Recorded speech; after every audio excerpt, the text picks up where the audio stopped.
12시 정보 데이트. 여러분 안녕하십니까. 지역사회 정보와 화제의 광장 12시 정보 데이트 홍승섭입니다. 오늘은 교육 정보를 전해드리겠습니다. 민명기 교육원의 원장이신 민명기 박사를 모시겠습니다. 어서 오십시오. 안녕하셨어요. 네. 초대해 주셔서 고맙습니다. 네, 반갑습니다. 벌써 이렇게 12월이 벌써 중순 빨리 가죠, 한 해가. 맞습니다. 벌써 12월. 전번에 그 네. 1월에 이 방송할 때 새로운 마음으로 정말 시작해보자 이랬는데 벌써 12월도 중순. 그 허리가 꺾이는 꺾어졌어요. 중순입니다. 네. 네. 한 해 동안 이 교육 정보 전해주시느라고 정말 수고가 많으셨습니다. 아유, 고맙습니다. 네, 우리 애청자 여러분을 대신해서 제가 감사를 드리겠습니다. 고맙습니다. 네, 오늘 어떤 주제로 얘기할까요? 네, 먼저 저도 인사를 해주셨으니까 저도 이제 크리스마스와 희망찬 새해 맞으시기를 사회자님이나 청취자분들께 인사드리겠습니다. 오늘은 지난 몇 주간 그 교육계에서 일어난 소식들을 몇 가지 전해드리려고 합니다. 지난주 금요일부터 이번 주 계속 또 다음 주까지 조기 전형으로 네. 원서를 접수했던 그 학생들의 결과가 발표됩니다.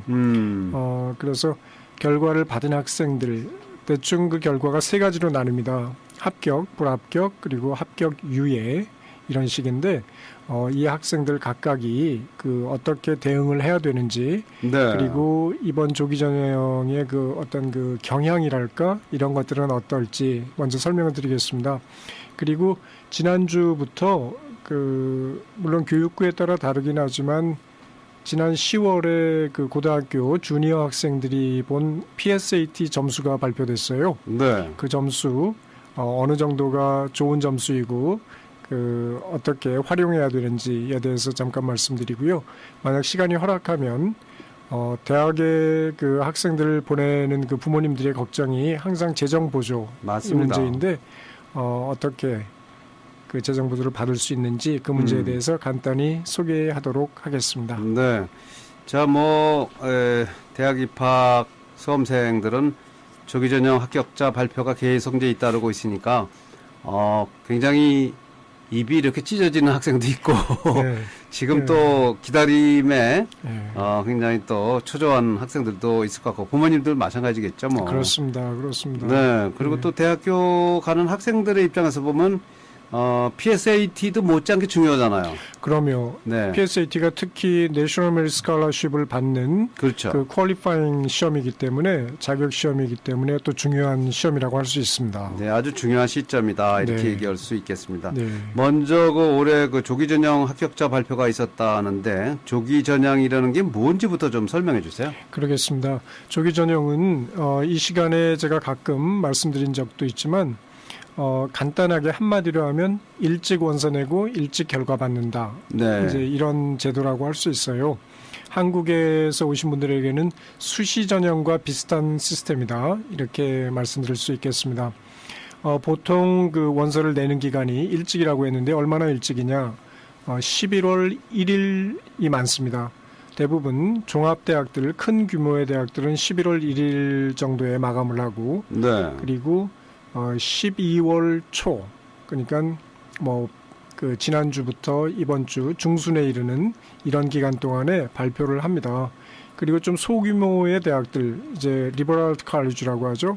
그런 소규모의 대학들은 11월 10일에서 15일 사이에 네. 원서 접수를 마감하고 지금 12월 중순에서 하순 경에 합격자를 발표하는 그런 제도입니다. 그렇군요. 예, 그런데 이제 보통 합격률이 정시보다 좀 높아요. 그래서 이제 많이들 원서를 내시고 그렇지만 재정 보조를 비교할 수 없는 그런 시스템이 있어요. 네.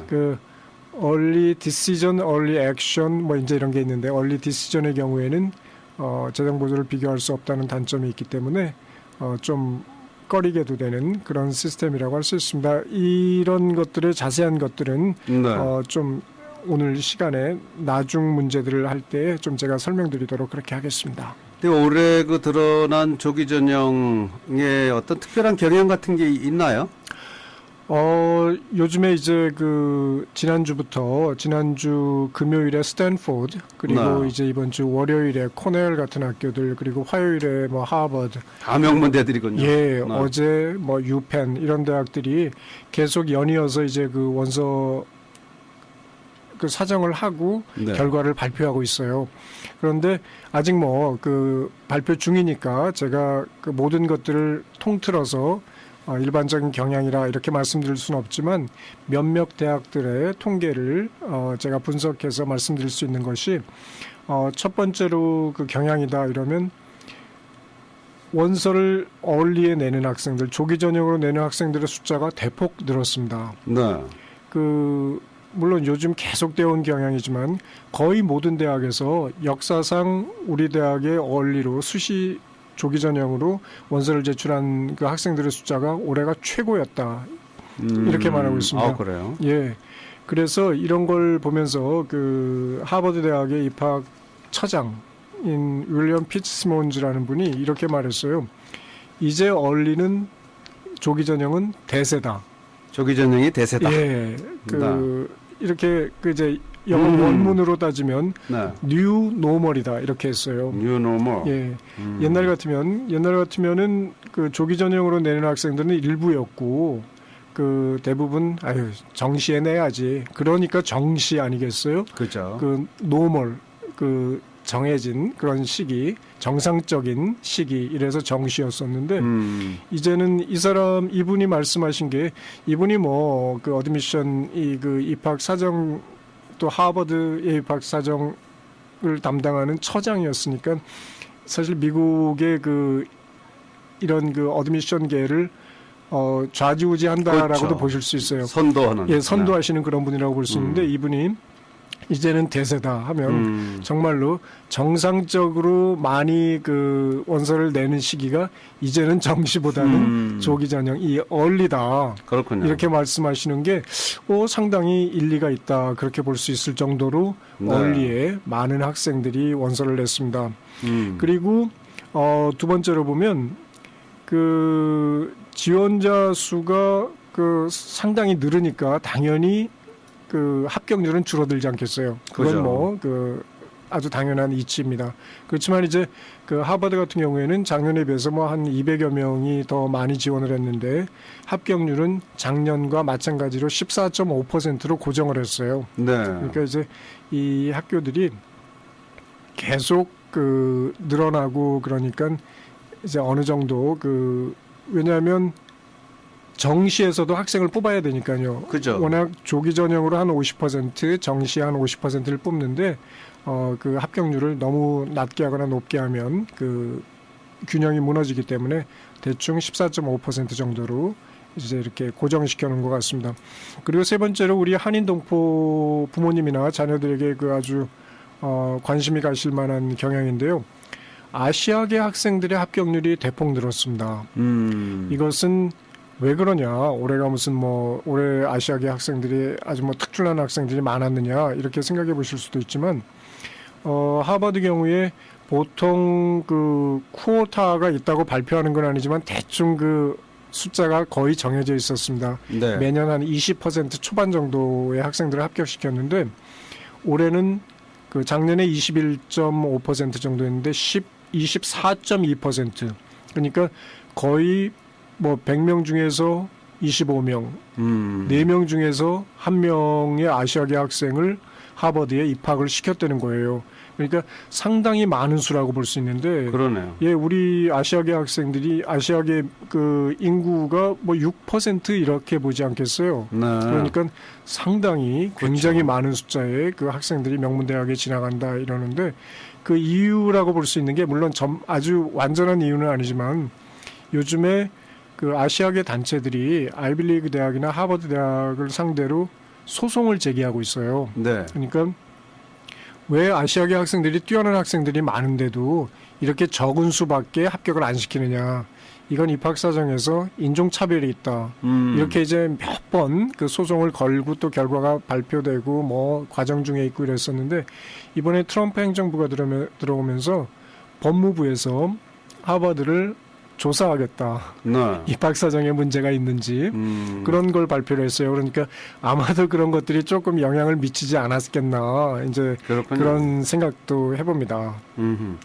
근데 왜 이렇게 많은 학생들이 조기 전형에 몰리는지 그 이유를 한번 분석해 본다면 뭐 앞서서 언급해 주신 것처럼 합격률이 높다는 거, 뭐 그 외에 또 다른 어떤 이유들이 있는지요? 합격률이 높은 것이 그 가장 쉽게 설명할 수 있고 확실한 이유입니다. 사실 작년 같은 경우에 보면 하버드 대학의 정시의 합격률이 5% 정도였습니다. 근데 올해도 보면 그 조기 전형의 합격률이 14.5% 아니겠어요. 네. 그러면 거의 3배가 된다는 거예요. 그런데 그 대신 우수한 학생들이 많이 있지 않나요? 네. 그럼요. 그러니까 그 3배 정도나 그 많은 합격률을 그 보이는 얼리에 조기 전형에 지원을 안 할 이유가 없는 거예요. 그런데 그렇죠. 하버드뿐만이 아니라 다른 대학들도 거의 마찬가지거든요. 그러니까 그 더군다나 얼리에는 얼리 디시전이나 싱글 초이스 얼리 액션 같은 경우에는 한 학교밖에 지원을 못 합니다. 네. 그러니까 그 학교에 지원을 꼭 하면 이 우수한 학생들이 다 여러 가지 대학으로 그 갈갈이 이렇게 분리되기 때문에 학교에 지원하면 네. 입학률도 합격률도 높고 또 경쟁이 적고 그러니까 당연히 많은 수가 그 지원을 하게 되는 게 이제 그 큰 이유이고요. 또 다른 이유는 사실 그 2011년이 베이비 부머로 태어난 사람들의 자녀들이 그 대학에 가면서 뭐 350만 명 정도 그때가 가장 피크였어요. 네. 그런데 그 다음부터는 이제 그 대학에 지원하는 학생들의 숫자가 줄어감에도 불구하고 이 그 얼리로 지원하는 학생들의 지원자가 숫자가 늘어나는 이유는 그 이제 이 학교들이 그 방향을 틀었어요. 그러니까 옛날 같으면은 그 재정 지원을 그 골고루 이렇게 많은 그 다른 많은 학생들을 골고루 명문 대학들이 했다면 이제는 그 정말로 경제적으로 어려운 학생들 그 자녀들이 지원했을 때 입학에도 그 좀 특혜라기보다는 어떤 그 어드밴티지를 주고 네. 그리고 재정 지원도 그런 분들의 자녀들에게는 거의 뭐 풀 라이드를 그 풀 스칼러십을 줘가지고 그 이 학생들을 자꾸 유인하는 거예요. 그러니까 옛날 같으면 그 얼리 디시전이나 싱글 초이스 얼리 액션이나 이런 대학들에 지원을 하면서 재정 지원을 받는 그 금액을 비교할 수 없기 때문에 그 경제적으로 이렇게 그 풍족하지 못한 그런 자녀들이 얼리를 꺼려했었어요. 그렇지만 네. 요즘에는 그 각 대학들이 명문 대학들이 그런 자녀들에 대한 그 장학금을 굉장히 많이 늘리고 그럼으로써 이 공부도 잘하고 그 능력 있는 우수한 그렇지만 경제적으로 불충분한 이런 학생들이 숫자가 그러니까 충분히 그 마음 놓고 지원할 수 있는 그런 분위기가 조성됐다고 봅니다. 그렇군요. 그러니까 뭐 부자들은 어차피 그 부자 학생들은 뭐 내가 재정 지원을 비교하지 않더라도 나는 충분히 돈 낼 수 있다. 그러니까 지원한다. 이래서 얼리에 한다. 이렇게 됐고 옛날 같으면 경제적으로 부족한 학생들이 지원을 꺼려서 못했지만 지금은 또 장학금 제도가 충분히 많이 좋아졌기 때문에 하고 그러니까 숫자가 늘어날 수밖에 없는 거죠. 그렇군요.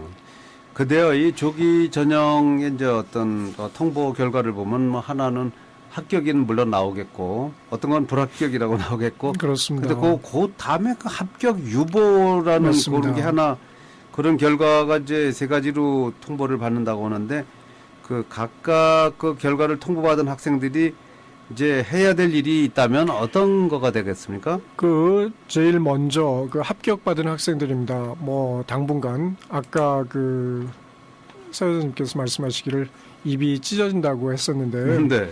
정말로 그 정도로 너무너무 좋지 않겠어요. 자기가 일지망 학교에 합격한 그 상태인데 그런 학생들은 한 일주일, 2주일 정말 그 합격의 기쁨을 그죠. 만끽해야 합니다. 뭐 일주일 2주를 갖고 어떻게 해서 1년 해야죠. 그런데 네. 그 이제 거기에서 문제가 있는 거예요. 1년을 그렇게 지내면 안 된다. 왜냐하면 그 저희 그 교육계에서 흔히 쓰는 말 중에 senioritis 이렇게 있습니다. senior가 R로 끝나고 그 뒤에다가 ITIS가 이제 병 뭐 이런 그 전미사거든요. 네. 그래서 senioritis 이렇게 해서 고3병, 시니어병 이렇게 합니다. 예. 그러니까 너무 기뻐서 너무 좋고 이제는 뭐 다 됐는데 뭐 그냥 네. 고등학교 빨리 지나고 대학 가면 된다. 이래서 수업도 잘 안 들어가고 맨날 놀고 파티나 하고 어쩌고 그러다가 보면 학교 성적이 뭐 C나 D 뭐 이렇게 D, F 이렇게 받을 수도 있습니다. 네. 이 경우에는 그 대학에서 합격을 취소할 수가 있어요. 그러니까 그런 게 왜냐하면 있군요. 7월 1일까지 네. 그 고등학교 성적을 합격자들이 전부 그 대학에 보내야 되게 되어 있습니다. 네. 그러니까 거기서 확인해서 만약 점수가 너무 터무니없이 내려간 학생들은 취소가 되니까 어허. 그 합격한 학생들은 좀 자중해야 되겠네요. 예, 자중해서 그리고 사실 합격하지 않은 학생들도 옆에 많지 않겠어요. 더 그렇죠. 많습니다. 약 올리지 학생들을 말고. 위해서라도 예. 겸손하게. 그럼요. 네. 그리고 불합격한 학생들은 입이 아주 대빨이 이렇게 나오지 힘들죠. 않았겠어요. 그죠. 예. 그런 학생들은 이제 본 시험으로 들어가면 되죠. 이제 당연히. 조기 전형은 당연히. 뭐 미리 한 거니까. 예, 제가 말씀드리고자 하는 게 바로 그겁니다. 그러니까 불합격했다고 해서 뭐 전혀 문제가 없습니다. 그죠. 예, 네. 사실 그 더 많은 학교들이 이제 그 본 게임에서 정시에서 기다리고 있으니까 열심히 해서 정시를 준비해서 그죠. 하시면 될 테고. 좌절하지 말고. 그렇습니다. 근데 이제 그다음이 문제네요. 그게 문제입니다. 항상. 합격 유보 받은 예, 사람. 합격 유보를 받은 학생들은 보통 이제 통계적으로 보면은 그 많은 대학들이 한 70% 정도는 이 합격 유보라는 거 deferred 이렇게 deferred, 합니다. 예, 네. defer가 되는데 이 학생들은 사실 그 지옥과 천당의 중간쯤 림보라고 하지 않겠어요? 그렇죠. 이제 그 지옥 천당의 변방에서 이제 기다리고 있는 그런 건데 초조하죠. 그것도. 예, 초조하고 아주 불안하고. 답답하고 불안할 수밖에 없습니다. 네. 그렇지만 이것도 불합격된 학생들이나 마찬가지로 사실 정시가 아직 기다리고 있고 정시에서 그 최선을 다해서 하면 될 테고 그리고 만약에 그 합격 유보가 돼서 정시로 넘어가서 정시의 학생들과 다시 겨룰 때 이 네. 유보된 학생들 중에서 한 뭐 10% 이상은 합격이 된다고 합니다. 그러니까 계속 그 희망은 가지시되 혹시 안 될 경우도 있으니까 이제 다른 대학들에 많이 좀 지원을 해서 그 좋은 결과를 갖도록 노력을 하시는 것이 네.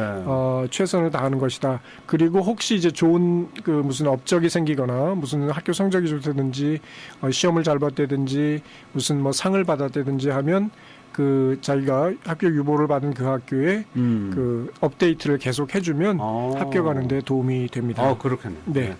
자, 근데 이제 PSAT도 성적 발표가 됐다고 그랬잖아요. 네.